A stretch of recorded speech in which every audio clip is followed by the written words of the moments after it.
Hello students, मैं नीरज कुमार प्रसाद। मेरे YouTube channel ए ज्ञान नीरज पर आपका स्वागत है। आज हम लोग क्लास 10 का इतिहास का सेकंड चैप्टर इंडो चाइना में राष्ट्रवादी आंदोलन, इस चैप्टर पर हम लोग डिस्कस करेंगे। हम लोग आज पढ़ेंगे इंडो चाइना और वहाँ उपनिवेशवाद, राष्ट्रवाद, इन सभी बातों को हम लोग विशेष रूप से अध्ययन करेंगे। मुख्य रूप से ये इंडो चाइना हम लोग ये फर्स्ट में हम लोग बात करते हैं इंडो चाइना। इंडो चाइना का यहाँ पे क्या अर्थ है? इंडो चाइना का यहाँ तीन देशों को, वियतनाम, लाओस और कंबोडिया, ये जो तीन देश यहाँ पे नाम दिख रहा, ये तीन देश, इन तीन देशों को संयुक्त रूप से इंडो चाइना कहा जाता है। और इन तीन देशों के फ्रांसीसी उपनिवेशवाद, साथ ही साथ फ्रांस से छुटकारा पाने के बाद वहाँ गृह युद्ध की स्थिति, इन सब का इस चैप्टर में समावेश है। यानी कि हमें अध्ययन करना है फ्रांसीसी क्रांति और उसके बाद उपजे हुए परिस्थितियों को इस चैप्टर में हम लोग पढ़ेंगे। हमारा सबसे महत्वपूर्ण जो देश है जिसके बारे में हम लोग मुख्य रूप से अध्ययन करेंगे वो वियतनाम। तो सबसे पहले इन तीनों देशों के बारे में अध्ययन करने से पहले हमको एक बार समझ लेना होगा कि ये तीनों देश विश्व के पटल पर कहाँ पे स्थित हैं। ये तीनों देश म्यांमार, थाईलैंड के पश्चिम उत्तर तरफ से टच कर रहा है, तो वहीं पे एकदम उत्तरी भाग चाइना के साथ में टच करता है, तो दक्षिण भाग प्रशांत महासागर और ये पूरब का जो भाग है वो दक्षिण चीन सागर के साथ ये तीनों देश के बाउंड्री, तीनों देश का जो क्षेत्र है टच करता है, उसके साथ सीमा साझा करता है। तो ये तीनों देश निश्चित रूप से बहुत ही सामुद्रिक मार्ग के दृष्टिकोण से देखें तो ये तीनों देश, खास करके वियतनाम, जो कि ज़्यादातर क्षेत्र वियतनाम का प्रयोग होता रहा है व्यापारिक मार्ग के रूप में, या फिर दक्षिण के जो दक्षिण चीन सागर का जो क्षेत्र है उनके रास्ते से चाइना या दूसरे देशों के आना जाना, आगमन और व्यापार के लिए मुख्य रूप से प्रयोग होता था। इसलिए इसे समुद्री सिल्क रूट भी कहा जाता है। इस क्षेत्र को समुद्री सिल्क रूट भी कहा जाता है। तो चाइना जो कि एकदम उत्तर में स्थित है और एकदम दक्षिण में प्रशांत महासागर तक जाने के लिए भूमि का प्रयोग करने के लिए वियतनाम प्रमुख क्षेत्र या देश है। और आज वियतनाम एक स्वतंत्र देश है, लेकिन आज से कई साल पहले, यानी कि 1802 ईस्वी में जब न्यूगेन राजवंश का शासन था, उनके शासन पर आक्रमण सबसे पहले फ्रांसीसी सेना का 1858 में हुआ था। यानी कि फ्रांसीसी सेना वियतनाम के क्षेत्र में अपना पैर रख चुका था। अब आप समझिए कि ये फ्रांसीसी सेना जो है, जब ये न्यूगेन राजवंश जो कि वहाँ के सबसे महत्वपूर्ण राजवंश था, उस राजवंश के क्षेत्रों को जीतने के लिए फ्रांसीसी जो सेना है वो अलग अलग टुकड़ियों में उन क्षेत्रों में अधिकार करने लगा और अपना उपनिवेश स्थापित करने लगा।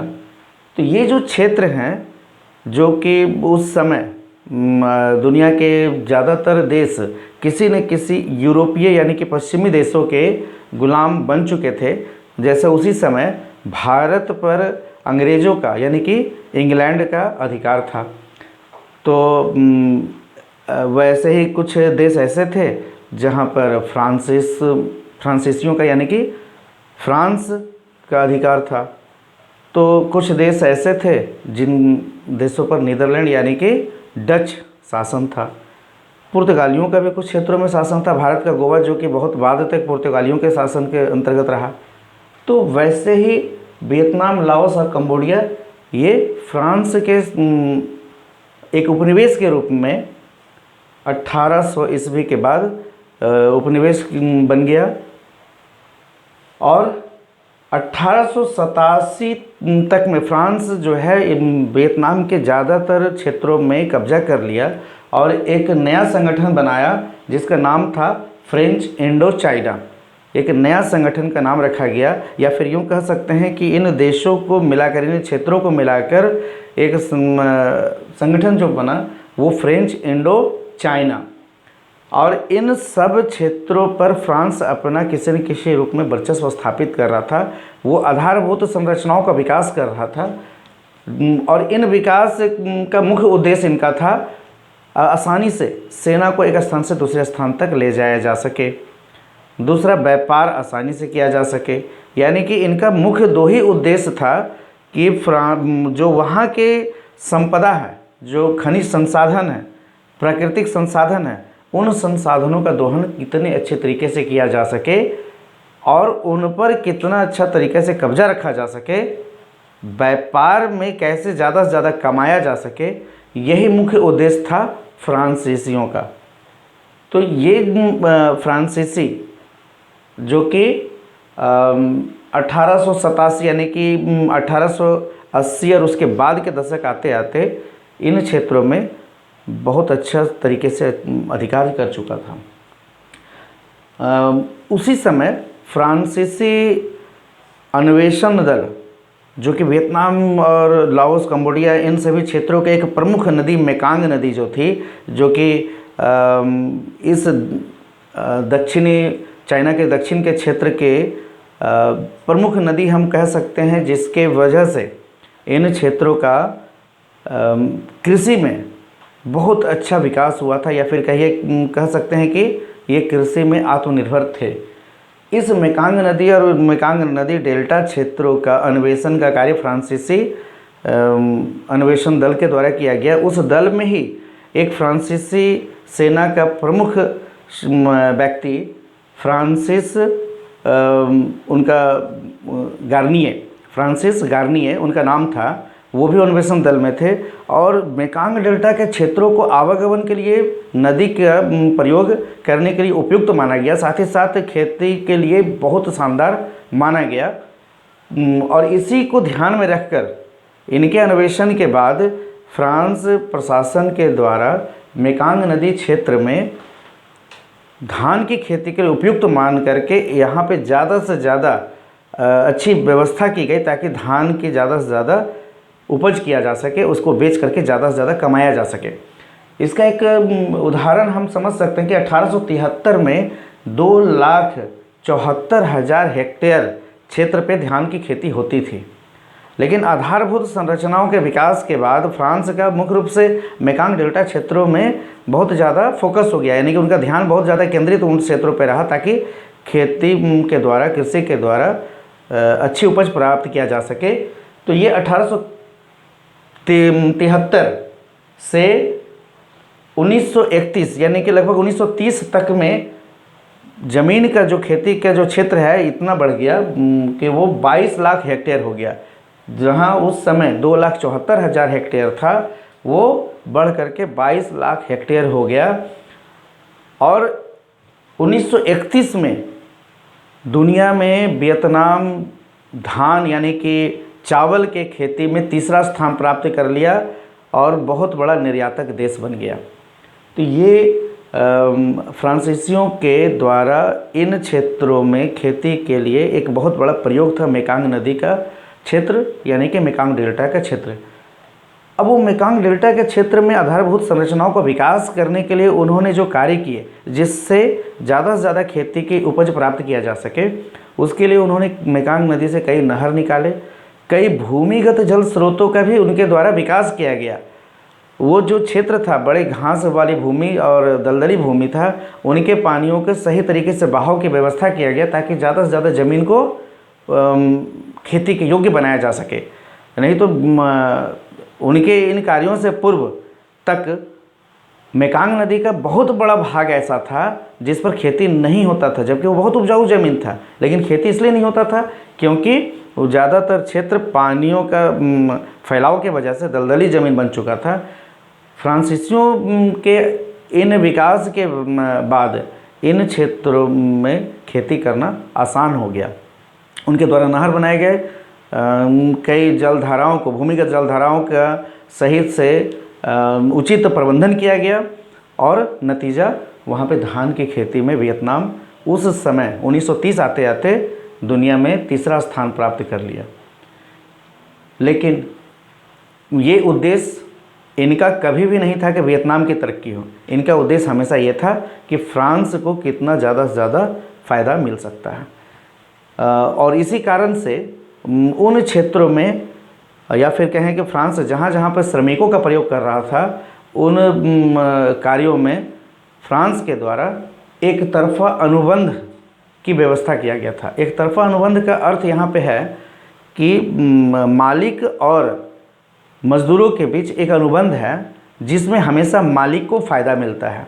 यानी कि एक दिए गए टाइम में यदि मज़दूर कार्य को पूरा नहीं करते हैं तो उनको दंड दिया जाएगा, उन्हें जेल भी जाना पड़ सकता है। जबकि मज़दूरों के शोषण होने पर मालिक को कुछ भी नहीं होगा।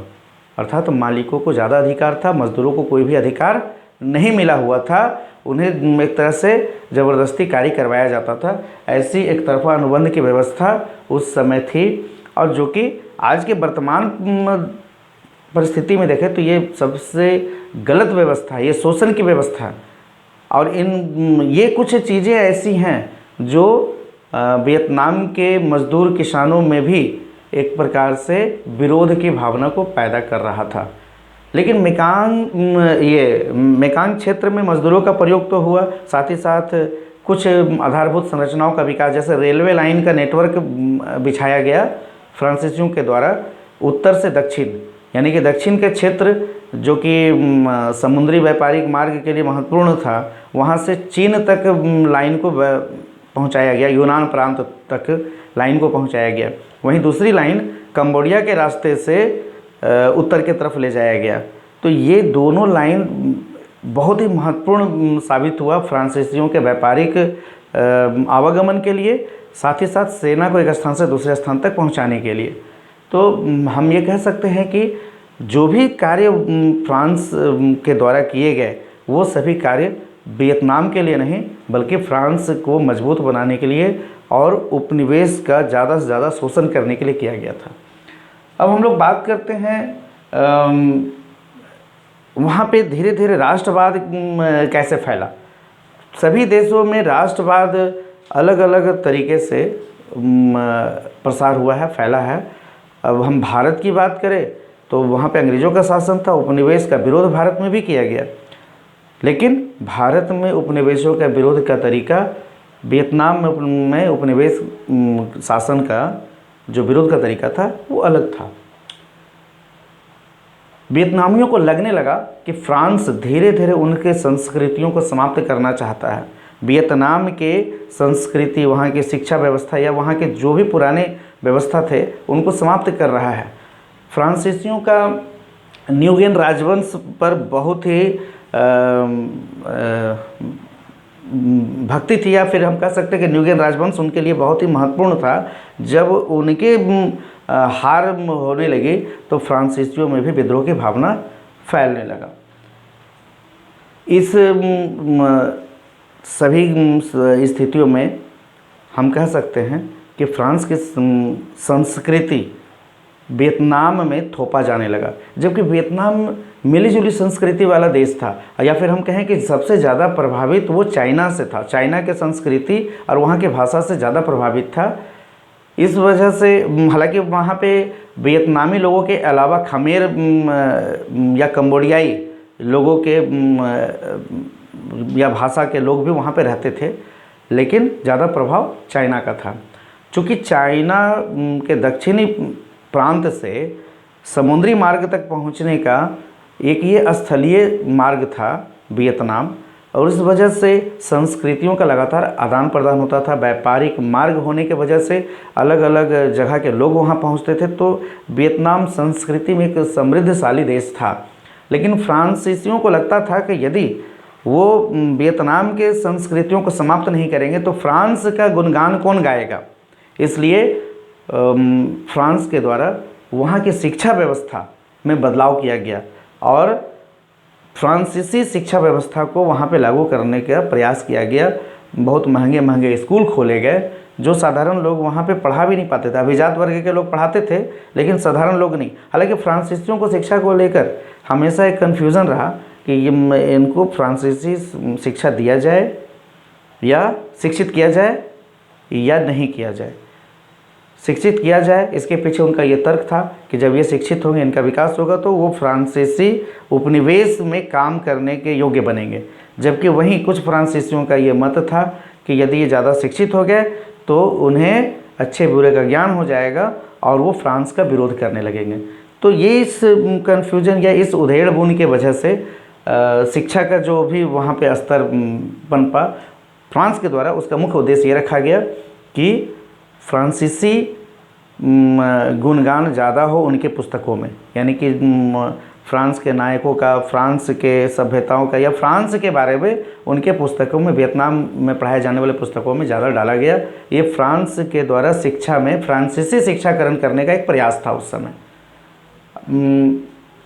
वैसे ही आधुनिक शिक्षा देने के लिए वहाँ टोकिंग फ्री स्कूल 1907 में खोला गया, जो कि वियतनामियों के द्वारा खोला गया, लेकिन इनका, या फिर ये कह सकते हैं कि चाइना के प्रभाव में, लेकिन ये स्कूल में खोलने के पीछे उनका उद्देश्य था कि फ्रांसीसी स्कूलों जो महंगी व्यवस्था थी उसमें कुछ हद तक सामान्य लोगों को भी दाखिला मिल सके।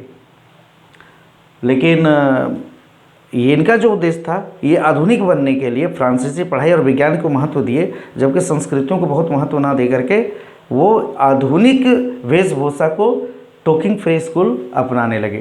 तो कुल मिलाकर के शिक्षा में जो परिवर्तन आया वो फ्रांस का प्रभाव ज़्यादा झलक रहा था। हालांकि ये स्कूल या शिक्षा व्यवस्था ही फ्रांस के लिए मुसीबत भी बाद में बनने लगा। इसका एक बड़ा उदाहरण था 1926 में साइगॉन नेटिव गर्ल्स स्कूल की एक कहानी है, एक घटना है। और वो घटना बड़ा ही साधारण घटना है, लेकिन वो बाद में फ्रांस के विरोध में वियतनाम में एक आंदोलन का रूप ले लिया। एक वियतनामी लड़की जो कि स्कूल में आगे के बेंच पर बैठी हुई थी और एक फ्रांसीसी लड़की जब वो स्कूल में आई तो उस वियतनामी लड़की को पीछे के बेंच में बैठने के लिए कहती है कि तुम जाओ एकदम लास्ट के बेंच में बैठो। ये जो स्थिति हुआ, लड़की तो पीछे के बेंच में बैठने के लिए उसको कहा गया और वो वियतनामी लड़की इसका विरोध कर दी कि नहीं, हम पीछे बेंच में, पीछे के जो जगह है वो हम नहीं बैठेंगे। इस विरोध के वजह से उस समय के जो उस स्कूल के प्रिंसिपल थे वो भी फ्रांसीसी थे, उस लड़की को स्कूल से निकाल दिए। नतीजा क्या हुआ कि इसके विरोध में कुछ और स्टूडेंट वियतनामी लड़की के पक्ष में प्रिंसिपल का विरोध किए कि आपने ये गलत किया। तो वो प्रिंसिपल उस विरोध करने वाले उनके सपोर्टर्स को भी स्कूल से निकाल दिए। इसका नतीजा ये हुआ कि बाकी देश में भी स्टूडेंट के बीच ये मैसेज बड़ा तेज़ी से फैला और ये स्कूल फ्रांसीसी शासन के विरोध का एक केंद्र बनने लगा। और उस समय ये फ्रांसीसी शासन का केंद्र बना और अन्नान नाम का संगठन बना जो स्टूडेंट्स के द्वारा बनाया गया। और धीरे धीरे ये इन स्टूडेंट्स के द्वारा पूरे वियतनामी क्षेत्र में फ्रांसीसी शासन का विरोध किया जाने लगा।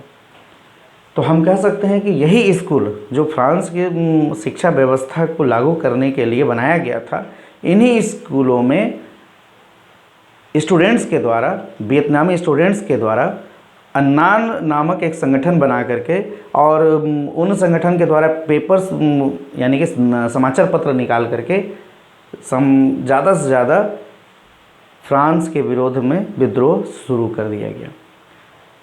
उसी समय 1930 में हो ची मिन्ह के द्वारा भी संगठन बनाया गया था, एक राजनीतिक संगठन। तो हो ची मिन्ह का भी पदार्पण राजनीति में उस समय हुआ और उस संगठन के माध्यम से वो एक प्रमुख नेता के रूप में उभरे थे।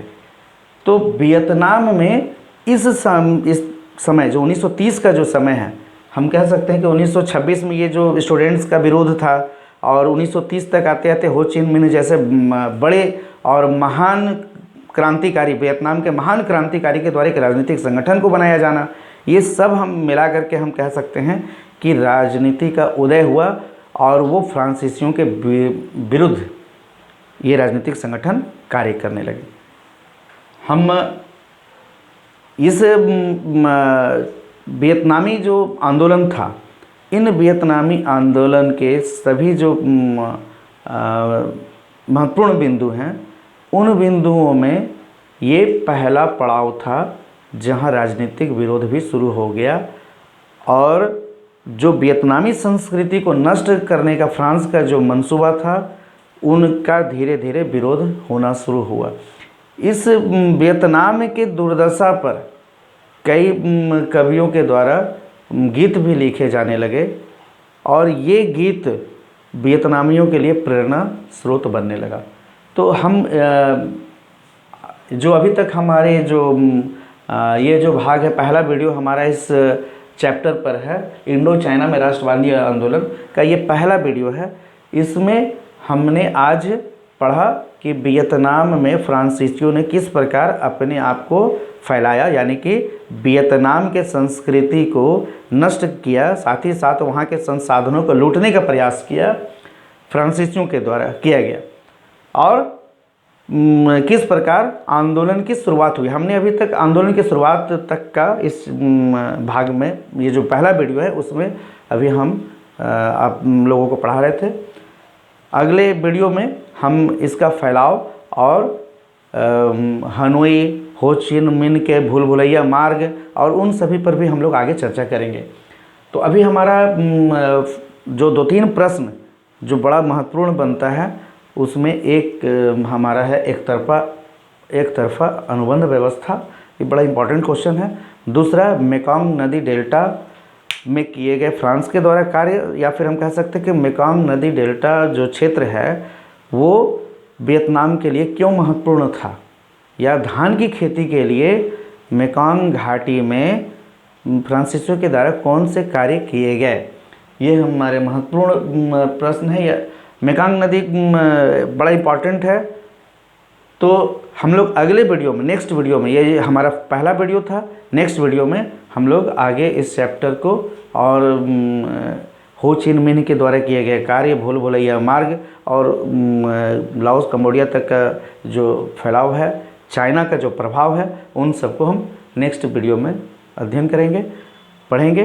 तो हमारा ये वीडियो को आप ज़रूर देखें, लाइक करें और सब्सक्राइब करें। धन्यवाद।